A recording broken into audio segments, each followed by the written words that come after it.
நீங்க ஆன்லைன்ல dress purchase பண்ணீங்கன்னா ஏன் நிறைய மாடலோட ஃபேஸ்ல ஸ்மைலே இல்லாம மூஞ்ச உருன்னு வச்சிருக்காங்கன்னு யோசிச்சிருக்கீங்களா? இதுக்கு பின்னாடி ஒரு ரீசன் இருக்கு. நீங்க பாக்குற மோஸ்ட் ஆஃப் த மாடலோட ஃபேஸ்ல எந்த வித எக்ஸ்பிரஷனுமே இருக்காது. இது உங்க வாண்டடா தான் பண்றாங்க. அப்பதான் நம்ம அவங்களோட ஃபேஸை நோட் பண்ணாம நம்ம வாங்க போற ப்ராடக்ட்டோட கலர் எப்படி இருக்கு, அதுல என்ன மாதிரியான டிசைன் இருக்கு, அதோட ஃபிட்டிங் எப்படி இருக்குங்கிற மாதிரி அந்த ப்ராடக்ட்டை மட்டும் நோட் பண்ணுவோம். இது மட்டும் இல்ல, யூரோப் ஆசியா மாதிரியான ரீஜன்லாம் ஒரு மாடலோட ஃபேஸ்ல எந்த வித எக்ஸ்பிரஷனுமே இல்லாம இருந்துச்சுன்னா அது ஒரு பிரீமியம் குவாலிட்டி ப்ராடக்ட்டா கன்சிடர் பண்றாங்க. நீங்க ஒரு ஃபார்மலான ட்ரெஸ் எல்லாம் பாத்துருந்தீங்கன்னா அந்த மாடலோட ஃபேஸ்ல எந்த வித எக்ஸ்பிரஷனுமே இருக்காது. ஒரு கேஷுவலான ட்ரெஸ் பாத்தீங்க இல்ல ட்ரெண்டிங்கான ட்ரெஸ்லாம் பாத்தீங்கன்னா அந்த மாடலோட ஃபேஸ்ல ஒரு சில ஸ்மைல் இருக்கிற மாதிரியான போட்டோஸும் நம்மளால பார்க்க முடியும். ஒரு போட்டோல இருக்கிற ஃபேஸ் எக்ஸ்பிரஷனுக்கு பின்னாடியே இவ்வளவு பெரிய ஸ்ட்ராட்டஜி இருக்கா? இந்த மாதிரி இ-காமர்ஸ் பிசினஸ்ல இருக்கிற சீக்ரெட்டான ஸ்ட்ராட்டஜிஸ்லாம் இந்த வீடியோல பார்க்கலாம். அதை மிஸ் பண்ணாம பார்க்கிறதுக்கு நம்ம சேனலை சப்ஸ்கிரைப் பண்ணிட்டு கூடவே பக்கத்துல இருக்கிற பெல் ஐகானையும் அழுத்துங்க. நம்ம ஸ்டார்டிங்ல சொல்லியிருந்தோம் எந்தவித ஃபேஸ் எக்ஸ்பிரஷனுமே இல்லைன்னா நம்ம அந்த ப்ராடக்ட்டை நோட் பண்ணுவோம். எதனால நம்ம அந்த ப்ராடக்ட்டை மட்டும் நோட் பண்ணணும்? நம்ம ரொம்பவே அட்ராக்டிவான மாடல் இருக்காங்க, ரொம்பவே ஸ்மைலிங் ஃபேஸ்ல இருந்தாங்கன்னா நம்ம ஆட்டோமேட்டிக்கா அந்த ப்ராடக்ட்டை ஒண்ணுமே தானே நமக்கு பிடிக்க ஆரம்பிக்கும். நம்ம அந்த ப்ராடக்ட்டை தானே பர்ச்சேஸ் பண்ணுவோம்னு கேட்டோம்னா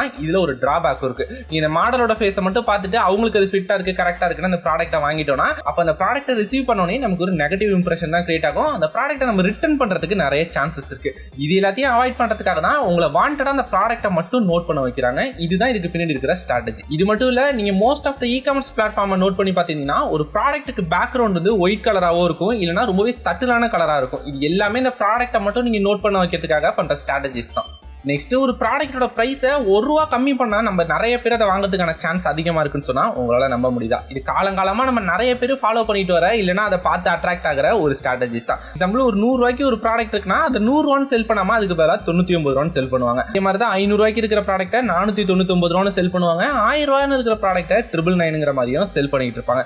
இது எல்லாமே நமக்கு ஒரு இல்யூஷனை கிரியேட் பண்ணும். ஓகே, இந்த ப்ராடக்ட்டை நம்ம ₹100 கொடுத்து வாங்கணும்னு சொல்ல மாட்டோம், இது வந்து ₹99 கொடுத்து வாங்கணும், இல்ல இந்த ப்ராடக்ட்டை அங்க ₹499 கொடுத்து வாங்கணும், நமக்கு ₹100 கம்மியா இருக்கிற மாதிரியான ஒரு ஃபீலை கொடுத்துரும். ₹1 கம்மி பண்ணி செல் பண்றது ரொம்பவே பழைய ஸ்ட்ராட்டஜி தான். ஆனா இருந்தாலுமே இ-காமர்ஸ் பிசினஸ் பண்ற எல்லாருமே இதை ஃபாலோ பண்ணுவாங்க. ஏன்னா இது கண்டிப்பா ஒர்க் ஆகும். இந்த பிரைசிங்ல இன்னொரு சீக்ரெட்டான ஸ்ட்ராட்டஜி இருக்கு. எக்ஸாம்பிள், நம்ம ப்ராடக்ட்டோட பிரைஸ் $99 இல்லைன்னா $49 இந்த மாதிரி ₹1 கம்மி பண்ணோம்னா அது நமக்கு ஒரு $100 இல்லைன்னா $10 கம்மியா இருக்கிற மாதிரியான ஒரு இல்யூஷனை கிரியேட் பண்ணணும்னு சொல்லியிருந்தோம். இப்படி இல்லாம நம்ம ப்ராடக்ட்டோட பிரைசிங் வந்து ரொம்பவே ரவுண்ட் நம்பரா இருக்கு. இப்போ ₹950 இருக்கட்டும், இல்லைன்னா $1500 இருக்கட்டும், இந்த மாதிரி ரவுண்ட் நம்பரா இருந்துச்சு, லாஸ்ட்ல 0 5 முடிஞ்சுச்சுன்னா நம்ம ப்ராடக்ட் வந்து ஒரு பிரீமியமான ப்ராடக்ட்ங்கிற மாதிரி ஒரு இல்யூஷனையும் கிரியேட் பண்ணும். இந்த ரெண்டு ஸ்ட்ராட்டஜியும் கம்பைன் பண்ணி ஆப்பிள் ரொம்ப அழகா அவங்களோட ப்ராடக்ட்டோட பிரைசிங்ல செட் பண்ணிருப்பாங்க.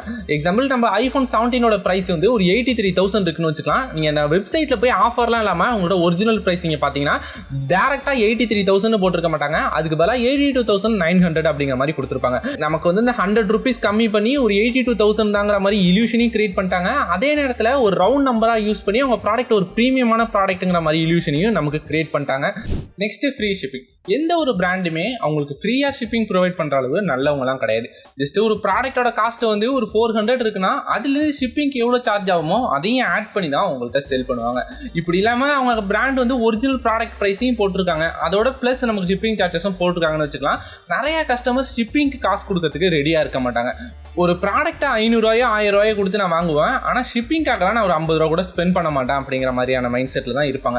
இதனால உங்கள் ப்ராடக்ட்டுக்கு நீங்கள் டெடிகேட்டடாக ஷிப்பிங் சார்ஜஸ் வச்சிருந்தீங்கன்னா அது சூஸ் பண்ணுறதுக்கான பாசிபிலிட்டிஸ் ரொம்பவே கம்மியாக தான் இருக்கும். இதுவே உங்கள் ப்ராடக்ட் ப்ரைஸ் ஒரு 400 இருக்குன்னு வச்சுக்கலாம், நீங்கள் ஷிப்பிங் சார்ஜஸ் ₹50 ப்ராடக்ட்லேயே ஆட் பண்ணி ஒரு ₹449 இந்த ப்ராடக்ட் நான் செல் பண்ணுறேன், ஷிப்பிங் ஃப்ரீயாக கொடுக்குறேன்னு செட் பண்ணி பாருங்க, நிறையவே கன்வர்ஷன் ஆகும். நிறைய கஸ்டமர் உங்கள் ப்ராடக்ட்டை பை பண்ணுறதுக்கான பாசிபிலிட்டிஸ் அதிகமாக இருக்குது. நெக்ஸ்ட், நீங்க அமேசானா இருக்கட்டும், பிளிப்கார்ட்டா இருக்கட்டும், இல்ல வேற ஏதோ ஒரு வெப்சைட்டா இருக்கட்டும், இது எல்லாத்துலயுமே ஒரு ப்ராடக்ட்டை பர்ச்சேஸ் பண்ணலான்னு போனீங்கன்னா அதுல நீங்க நார்மலா பார்க்கும்போது உங்களுக்கு என்ன தெரியும்னா ஒரு ப்ராடக்ட்டோட டைட்டில் இருக்கும், அப்படியே கீழே ஸ்க்ரோல் பண்ணீங்கன்னா ஒரு புல்லட் பாயிண்ட் இருக்கும், அதுக்கு கீழே ஸ்க்ரோல் பண்ணீங்கன்னா டிஸ்கிரிப்ஷன், இந்த மாதிரி இந்த ப்ராடக்ட்டோட டீட்டெயிலை மட்டும் தான் அவங்க எக்ஸ்பிளைன் பண்ணிருக்காங்க அப்படிங்கிற மாதிரி தான் நீங்க நார்மலா பார்த்தா தெரியும். ஆனா இது எதுவுமே நார்மலான டிஸ்கிரிப்ஷனோ டைட்டிலோ கிடையாது. எல்லாமே SEOக்கு ஆப்டிமைஸ் பண்ண ஒரு கண்டென்ட் தான். இது இன்னுமே டீட்டெயிலா சொல்லணும்னா அமேசானா இருக்கட்டும், பிளிப்கார்ட்டா இருக்கட்டும், எல்லாத்துலயுமே மேல ஒரு சர்ச் டேப் இருக்குல்ல, இந்த சர்ச் டேப்ல நிறைய கஸ்டமர் எந்த வேர்டை யூஸ் பண்ணி சர்ச் பண்றாங்கங்கிற டேட்டாஸ் அவங்களுக்கு இருக்கும். எக்ஸாம்பிள், நீங்க ஒரு உடன் டேபிள் பர்ச்சேஸ் பண்ண போறீங்கன்னு வச்சுக்கலாம், உங்களை மாதிரியே நிறைய பேர் அந்த சர்ச் டேப்ல என்ன மாதிரியான கீவேர்ட்லாம் சர்ச் பண்றாங்கங்கிற டேட்டா அவங்கள்ட்ட இருக்கும். உடன் டேபிள் அண்டர் 5K இல்ல ஃபோல்டபிள் உடன் டேபிள், இந்த மாதிரி நிறைய கஸ்டமர் ஒரு வகையில சர்ச் பண்ணிருப்பாங்க. இல்ல நிறைய கஸ்டமர் என்ன மாதிரியான வேர்டு யூஸ் பண்றாங்களோ அந்த ஸ்பெசிபிக் வேர்டை எடுத்து அவங்களோட டைட்டிலா இருக்கட்டும், டிஸ்கிரிப்ஷனா இருக்கட்டும், புல்லட் பாயிண்டா இருக்கட்டும், இது எல்லாத்தையுமே பிளேஸ் பண்ணிருப்பாங்க. நெக்ஸ்ட் டைம் நீங்க ஆன்லைன்ல ஒரு ப்ராடக்ட்டை பர்ச்சேஸ் பண்ணி பாத்தீங்கன்னா just normal title description bullet point மட்டும் பார்க்காம அதுல என்னென்ன மாதிரியான கீவேர்டை யூஸ் பண்ணிருக்காங்கங்கறத நோட் பண்ணுங்க. நீங்க ஆல்ரெடி நோட் பண்ணிருந்தீங்கன்னா அதை கமெண்ட் செக்ஷன்ல மென்ஷன் பண்ணுங்க. Next variation strategy. இதை டீட்டெயிலா எக்ஸ்பிளைன் பண்றதுக்கு அகைன் நம்ம ஆப்பிள் கம்பெனி பக்கமே போவோம். இதுல நீங்க ஒரு ஐபோன் வாங்க போறீங்கன்னு வச்சுக்கலாம், ஐபோன் 17 பர்ச்சேஸ் பண்ண போறீங்கன்னு வச்சுக்கலாம். இப்போ நீங்க ஐபோன் 17 வாங்க போறீங்கன்னா உங்களுக்கு அந்த இடத்துல 3 வேரியேஷன் இருக்கும். 17 ஒன்று இருக்கும், 17 ப்ரோன்னு ஒன்று இருக்கும், 17 மேக்ஸ்னு ஒன்று இருக்கும். இப்போ 17ஓட பிரைஸும் 17 ப்ரோ மேக்ஸோட பிரைஸுமே ரொம்பவே அதிகமா இருக்கும். நிறைய கஸ்டமர் வந்து 17 வாங்குவாங்க, இல்லைன்னா 17 ப்ரோ வாங்குறதுக்கான பாசிபிலிட்டிஸ் ரொம்பவே கம்மியா இருக்கும்.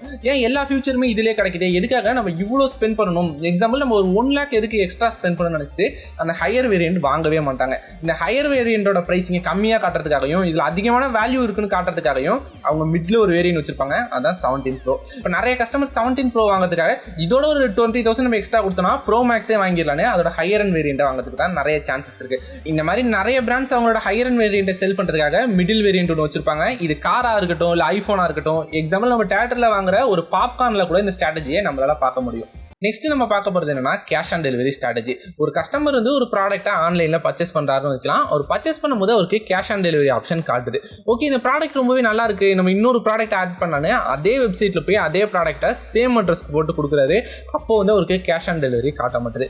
எதனால ஃபர்ஸ்ட் டைம் வாங்கும்போது கேஷ் ஆன் டெலிவரி காட்டுச்சு, அதுக்கு அடுத்த டைம்லேருந்து ப்ரீபெய்ட் மட்டும் தான் பண்ணுற மாதிரி இருக்குன்னா, நீங்கள் அமேசான் கிடையாது, ஃப்ளிப்கார்ட்னு கிடையாது, நீங்கள் எந்த வெப்சைட்டை எடுத்துக்கிட்டாலுமே நீங்கள் அதில் ஃபர்ஸ்ட் டைம் வாங்கும்போது கண்டிப்பாக உங்களுக்கு கேஷ் ஆன் டெலிவரி ஆப்ஷன் இருக்கும். ஏன்னா அந்த வெப்சைட் எந்த அளவு ஆத்தென்டிக்னு தெரியாது, அவங்களோட பிராண்ட் வேல்யூ இன்க்ரீஸ் பண்ணும், அவங்களோட ப்ராடக்ட்டை நீங்கள் பர்ச்சேஸ் பண்ண வைக்கணுங்கிறதுனால எல்லா வெப்சைட்லையுமே ஃபர்ஸ்ட் டைம் நீங்கள் பர்ச்சேஸ் பண்ண போனீங்கன்னா கண்டிப்பாக உங்களுக்கு கேஷ் ஆன் டெலிவரி அவைலபிளாக இருக்கும். அதுக்கு அடுத்த டைம்லேருந்து அவங்க ஏன் கேஷ் ஆன் டெலிவரி உங்களுக்கு கொடுக்க மாட்டாங்கன்னா இதில் நிறையவே ப்ராப்ளம் இருக்குது. எக்ஸாம்பிள் நீங்கள் cash on delivery product order பண்ணுறீங்கன்னா அந்த ப்ராடக்ட் நிறைய நேரங்களில் கேன்சல் ஆகிறதுக்கு சான்சஸ் இருக்குது. இல்லை கொரியர்லேருந்து கஸ்டமர் வந்து ப்ராடக்ட் வாங்காமல் திரும்பி அனுப்பிச்சிருவாரு.